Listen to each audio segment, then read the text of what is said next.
साहब नमस्कार। ये वीडियो ज़रूरी है यूपी पॉलिटेक्निक एंट्रेंस एग्जाम के स्टूडेंटों के लिए, क्योंकि ये जो आज हम इस वीडियो में आपको बताने वाले हैं चैप्टर रैखिक तथा द्विघात समीकरण, ये यूपी पॉलिटेक्निक एंट्रेंस एग्जाम में इससे रिलेटेड एक या फिर दो क्वेश्चन जरूर आता है। कंफर्म है इससे एक या दो क्वेश्चन आपका आने वाला है। तो ये चैप्टर नंबर 7 है मैथमेटिक्स का। इसके पहले के जो चैप्टर्स हैं वो भी हम आपको अपने चैनल पे बता चुके हैं। आप चाहें तो नीचे डिस्क्रिप्शन में दी गई लिंक के माध्यम से देख सकते हैं, या फिर आप हमारे व्हाट्सएप ग्रुप में ऐड हो जाइए। वहां पर आपको लगातार वीडियोस और क्लासें आपको प्रोवाइड करवाई जा रही हैं, आप वहां से देख सकते हैं। तो फटाफट चैनल को कीजिए सब्सक्राइब, दीजिए इस वीडियो को एक लाइक। तो आइए देखते हैं आगे क्या है आपके लिए इस वीडियो में जानकारी। आपको इस वीडियो में हम क्वेश्चन सॉल्व करवाएंगे, इसकी थ्योरी बताएंगे और आगे कुछ और मोस्ट इम्पॉर्टेंट आपको इसका जो है क्रिटिकल पॉइंट्स वो सब बताने वाले हैं। तो आइए स्टार्ट करते हैं ये चैप्टर। देखिए, सबसे पहले हम जानेंगे कि रैखिक समीकरण होते क्या हैं। ठीक है, सबसे पहले ये प्रश्न उठ जाता है, जब तक हमें उसका इंट्रोडक्शन मालूम नहीं होगा तब तक हम कुछ भी कर नहीं सकते। तो सबसे पहले हम समझेंगे कि रैखिक समीकरण आखिर है क्या। तो ऐसे रैखिक बहुपद जिनमें अज्ञात चरों की संख्या एक हो, जिनमें अज्ञात चरों की संख्या एक हो उसे एक चर रैखिक बहुपद, तथा अज्ञात पदों की संख्या अगर दो होगी तो उसे दो चर वाली रैखिक समीकरण कहते हैं। ठीक है, जैसे अब इसी से आप समझ लीजिए कि अगर उसमें एक अज्ञात पद है तो वो एक चर वाला रैखिक बहुपद, दो अज्ञात है तो वो दो चर वाला रैखिक बहुपद कहलाएगा। अब इसके एग्जाम्पल क्या हैं। किसी संख्या के दो गुने में से 3 घटाने पर अंतर 19 प्राप्त होता है। मतलब किसी संख्या के, मान लीजिए संख्या x है, कहा जा रहा है किसी संख्या के दो गुने में से। ठीक है, इसे आप ध्यान से समझिए। क्या कहा जा रहा है कि किसी संख्या के दो गुने में से 3 घटाने पर अंतर 19 बच रहा है। तो ये आप इसमें देखिए कि अज्ञात पद कितना है। अज्ञात पद ओनली 1 है, मतलब एक ही अज्ञात पद है। तो ये एक चर रैखिक बहुपद कहलाएगा। ठीक है, फिर जस्ट एग्जांपल नंबर 2 आप देखिए कि किन्हीं दो संख्याओं का योग 28 और अंतर 10 है। मतलब मान लीजिए दो संख्याएं x प्लस वाई हैं, x और y हैं, तो इनका योग कह रहा है कि आपका 28 है और इनका अंतर जो है आपका ये आपको दिया गया है x minus y is equal to 10। तो इसमें देखिए एक अज्ञात पद x है, दूसरा y है, तो मतलब ये दो पद रैखिक बहुपद कहलाएगा। ठीक है, जस्ट इसी प्रकार आप रैखिक समीकरणों को हल करने के कुछ प्रोसेस होते हैं, कुछ मेथड होते हैं कि मान लीजिए आपको दे दिया गया x plus y is equal to 28 और x minus y is equal to आपको दे दिया गया 10। तो आप इसे किस किस मेथड से सॉल्व कर सकते हैं, यही कहलाता है आपका रैखिक समीकरणों को हल करने की विधियां। अगर आप रैखिक समीकरण को हल करने की विधियों को अच्छे से समझ लेते हैं तब आराम से आप इस चैप्टर के क्वेश्चंस को सॉल्व कर सकते हैं। तो इसमें सबसे पहली विधि जो आती है उसे कहते हैं प्रतिस्थापन विधि। ठीक है, प्रतिस्थापन विधि का क्या मतलब होता है। मतलब प्रतिस्थापित करके, नाम से ही स्पष्ट हो जाता है कि प्रतिस्थापित करके। मान लीजिए आपको कोई दो इक्वेशन दे दिया जाए, आपको दे दिया जाए x प्लस, हम वही पहले वाला ही इक्वेशन ले लेते हैं, x plus y is equal to 28 और x minus y is equal to आपको दे दिया जाए 10। तो प्रतिस्थापन मेथड ये कहता है कि यहाँ से आप x इज इक्वल टू जब निकाल लेंगे तो x की वैल्यू जो आएगी आप उसी x की वैल्यू को यहाँ पर रख देंगे, तो आपको ये पूरा इक्वेशन ये सेकेंड वाला y के टर्म में मिल जाएगा और फिर आप उसे सॉल्व कर लेंगे।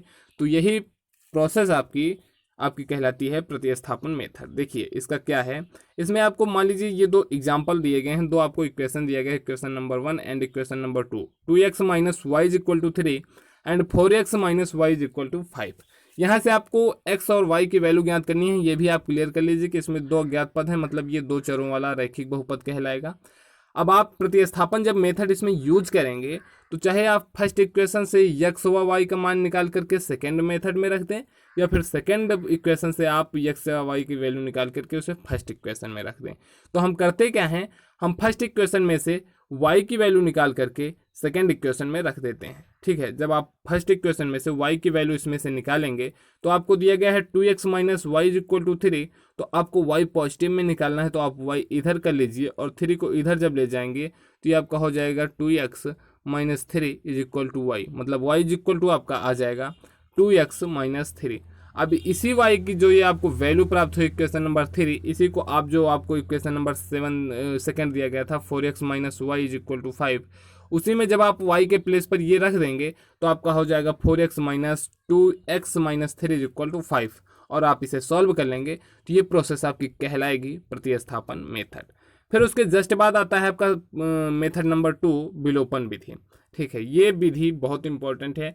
प्रतिस्थापन विधि आपको आसान पड़ सकती है और वो बहुत जगह पर उसका थोड़ा सा यक्स और वाई की वैल्यू ज्ञात करने में आपको थोड़ी प्रॉब्लम भी आ सकती है। विलोपन विधि सबसे बेहतरीन विधि होती है। इसी विधि का प्रयोग अधिकतर क्वेश्चनों को सॉल्व करने में किया जाता है। देखिए, विलोपन विधि में क्या होता है कि विलुप्त कर दिया जाता है। ठीक है, प्रतिस्थापन में हम एक पद को प्रतिस्थापित कर देते थे, किंतु विलोपन विधि में हम एक पद को विलुप्त कर देंगे। जैसे आपको दे दिया जाए x plus y is equal to 28 और x minus y is equal to 10 अगर आपको दे दिया जाए, तो इससे आपको एक पद विलुप्त करना है। आप चाहे जैसे उस पद को विलुप्त करें। तो देखिए कैसे विलुप्त कर सकते हैं। अगर आप इन दोनों इक्वेशंस को जोड़ देंगे तो ये पॉजिटिव में वाई है और यहाँ पर ये आपका नेगेटिव में वाई है, तो इस वाई से ये वाई कैंसिल हो जाएगा। ये मतलब यहाँ पर क्या हो जाएगा, वाई आपका विलुप्त हो जाएगा और यहाँ पर बचेगा आपका only 2x is equal to, ऊपर 28 था, 28 प्लस 10 आपका 38 हो जाएगा। मतलब x की वैल्यू आपकी 19 आ जाएगी। तो इस तरह से आप जब सॉल्व करते हैं इक्वेशंस को तो वो आपका कहलाता है विलोपन विधि। विलोपन विधि के लिए आप एग्जाम्पल देखिए, आपको दिया गया है इक्वेशन, ये देखिए 11x minus 5y plus 61 is equal to 0 और दूसरा आपको दिया गया है 3x minus 20y minus 2 is equal to 0। ये इक्वेशन नंबर आपका 1, ये इक्वेशन नंबर 2। इसमें आपको विलोपन विधि आपको यूज करनी है। तो देखिए सबसे पहले हम विलोपन विधि कैसे यूज करेंगे, हम इसमें देखते हैं कि अगर हम इस इक्वेशन में 3 से मल्टीप्लाई कर दें और इस इक्वेशन में 11 से गुणा कर दें तो यहाँ आपका ये बन जाएगा 33x और ये भी बन जाएगा 33x। ये भी पॉजिटिव में है और नीचे वाला भी पॉजिटिव में होगा। अगर हम दोनों इक्वेशंस को फिर घटा देंगे तो आपका x का जो टर्म होगा वो विलुप्त हो जाएगा और बचेगा ओनली y का टर्म। तो आप आराम से y की वैल्यू ज्ञात कर लेंगे। तो इक्वेशन नंबर 1 में जब आप 3 से गुणा करेंगे तो 3 into 11x minus 5y plus 61 is equal to 0 कर देंगे आप। तो इसे सॉल्व करेंगे तो आ जाएगा 33x minus 15y is equal to minus 183। और जस्ट उसी प्रकार इक्वेशन नंबर 2 में अगर आप 11 से गुणा कर देंगे तो आपका ये आ जाएगा 33x minus 220y is equal to 22। यहाँ भी 33x पॉजिटिव में है, यहाँ भी पॉजिटिव में है। तो मतलब इक्वेशन नंबर 3 माइनस 4 कर दीजिए आप, मतलब 3 में से 4 को घटा देंगे आप। तो यहाँ का ये जो x वाला टर्म है ये कैंसिल हो जाएगा और ये 120 जो माइनस 220 जो माइनस में है ये माइनस माइनस प्लस हो जाएगा। फिर आपका ये बच जाएगा 205, मतलब 220 में से आप 15 घटा देंगे तो आपका बच जाएगा ये ओनली 205। और इधर वाला भी आप सॉल्व कर लेंगे तो ये आपका आ जाता है 205 इधर वाला भी। तो आप जब इससे सॉल्व कर लेंगे तो आपकी y की वैल्यू और x की वैल्यू आ जाएगी। तो इसे कहते हैं हम विलोपन विधि, मतलब एक पद को विलुप्त करके।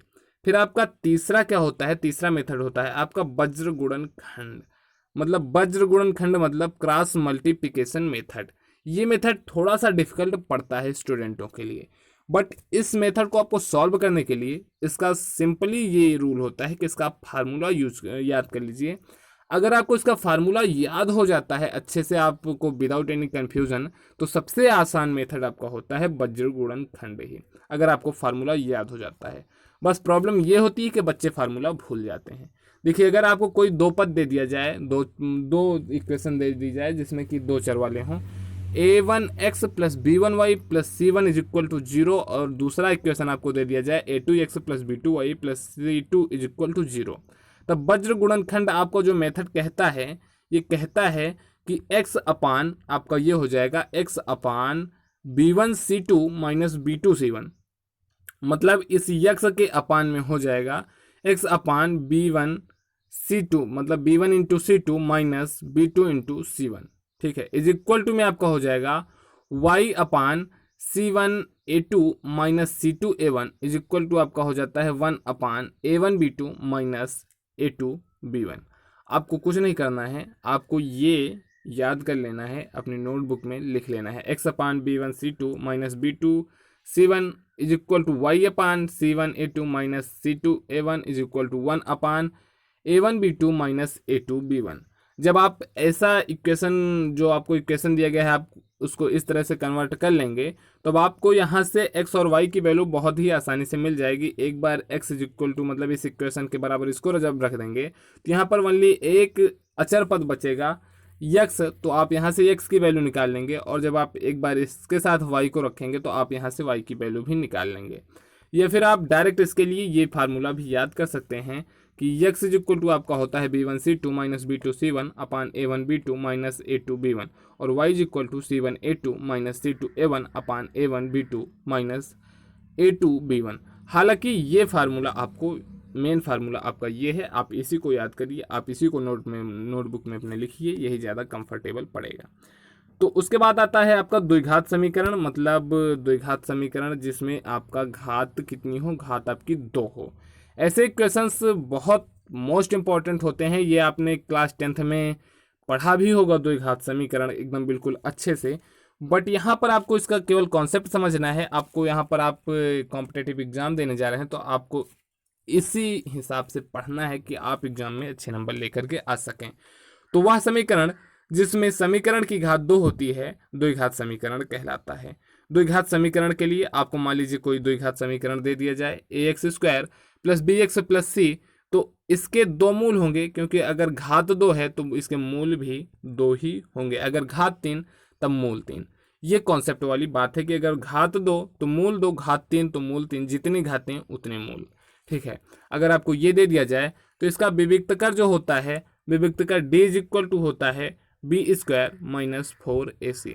अब विविक्तकर का यूज क्या होता है, विविक्तकर का यूज यहाँ पर हो जाता है कि जैसे आपको कुछ निकालना है, उस मूल की प्रकृति निकालनी है, तो वहाँ पर आप विविक्तकर की सहायता से उसकी वैल्यू निकाल सकते हैं। d is equal to b² minus 4ac।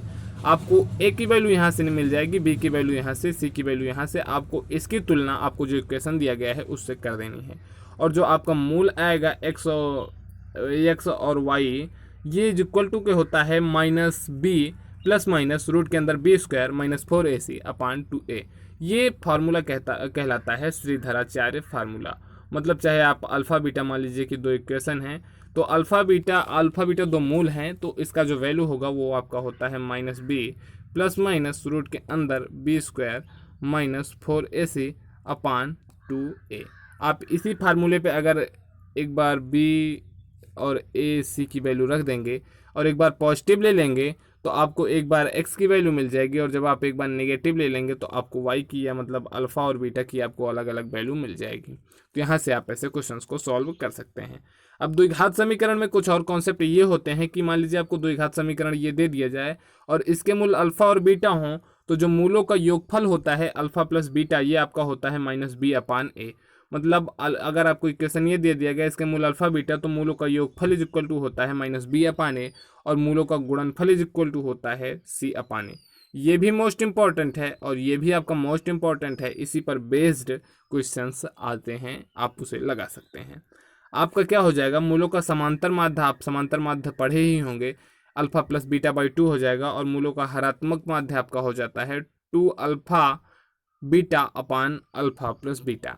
इस पे न्यूमेरिकल्स आपको मिलते हैं इन दोनों मेथड्स पे। तो आपको पूरा कॉन्सेप्ट अच्छे से समझना है, ध्यान देना है, आगे हम आपको इसके न्यूमेरिकल्स भी करवाएंगे। तो मूलों के रूप में बीजगणितीय सूत्रों के उपयोग कैसे होंगे। मान लीजिए आपको अल्फ़ा माइनस बीटा की वैल्यू ज्ञात करनी है, और आपको अल्फ़ा प्लस बीटा और अल्फ़ा इंटू बीटा की वैल्यू मिल जाती है आसानी के साथ किसी भी द्विघात समीकरण से, मूलों का योगफल और मूलों का गुणनफल। तो वहाँ से अगर आपको अल्फ़ा माइनस बीटा की वैल्यू ज्ञात करने के लिए बोल दिया जाए, तो alpha minus beta is equal to हो जाता है अल्फ़ा प्लस बीटा का whole square minus 4 alpha beta. ये आ जाता है अल्फ़ा माइनस बीटा का, आप जब होल स्क्वायर का फार्मूला लगाएंगे तो वहीं से आप इसका निगमन कर सकते हैं। आपका हो जाता है अल्फ़ा प्लस बीटा का whole square minus 4 alpha beta, और जब ये स्क्वायर यहाँ से घटता है तो यहाँ पर रूट में हो जाता है, तो बस वहीं से आ जाता है आपका alpha minus beta is equal to root के अंदर अल्फ़ा प्लस बीटा का whole square minus 4 alpha beta. Just उसी प्रकार से alpha square plus beta square is equal to आपका हो जाएगा अल्फ़ा प्लस बीटा का whole square minus 2 alpha beta. Alpha square minus beta square का फार्मूला आपका हो जाता है एक ब्रैकेट में अल्फ़ा प्लस बीटा और दूसरे में अल्फ़ा माइनस बीटा, ये just A square minus B square का फार्मूला हो जाता है। फिर आपका अगर कह दिया जाए कि alpha cube plus beta cube मतलब A cube plus B cube का फार्मूला, तो यहाँ पर हो जाएगा ये ए प्लस बी का whole cube minus 3 A B, फिर ब्रैकेट में ए प्लस बी। बस ए को आप अल्फ़ा से डिस्प्लेस कर दीजिए और बी को आप बीटा से। जस्ट इसी प्रकार से A cube minus B cube मतलब alpha cube minus beta cube का फार्मूला भी आपका हो जाएगा अल्फ़ा माइनस बीटा, ब्रैकेट में अल्फ़ा प्लस बीटा का whole square minus alpha beta, और आपका ए की पावर 4 प्लस बी की पावर 4 भी यही इसी तरह से आप देख सकते हैं स्क्रीन पर, और ए की पावर 4 माइनस बी की पावर 4 भी आप यहाँ से देख सकते हैं। अब द्विघात समीकरण में एक और मोस्ट कॉन्सेप्ट आता है कि आपका विविक्तकर जो आता है, विविक्तकर से मूलों की प्रकृति कैसे आप निकालेंगे। तो डी इज इक्वल टू हम जानते हैं b² - 4ac होता है। अगर डी की वैल्यू जो है 0 से छोटी हो जाएगी, अब यहाँ से आपको ध्यान देना है, अगर डी की वैल्यू आपकी 0 से छोटी हो गई तो दोनों मूल जो होंगे वो वास्तविक और असमान होंगे। यदि ये 0 के बराबर हो गया, मतलब d² is equal to b² - 4ac 0 के बराबर हो गया, तो दोनों मूल वास्तविक और समान होंगे। और अगर d की वैल्यू 0 से छोटी हो गई तो मूल काल्पनिक हो जाएंगे, और अगर जो वैल्यू आएगी इसकी वो पूर्ण वर्ग में होगी तो मूल परिमेय होंगे, और तथा अपूर्ण वर्ग ना होगा तो मूल अपरिमेय होंगे। इसे आप नोट कर लीजिए, मूलों की प्रकृति। क्या हमने आपको आसानी के साथ समझा दिया गया है, बाकी आपको हम न्यूमेरिकल्स के माध्यम से समझाएंगे। तो उम्मीद है वीडियो पसंद आया होगा। अगर आया है तो पसंद तो ज़रूर सब्सक्राइब कर लीजिए चैनल को, अपने दोस्तों में भी ज़रूर शेयर कर दीजिए। तो नमस्कार, जय हिंद, जय भारत।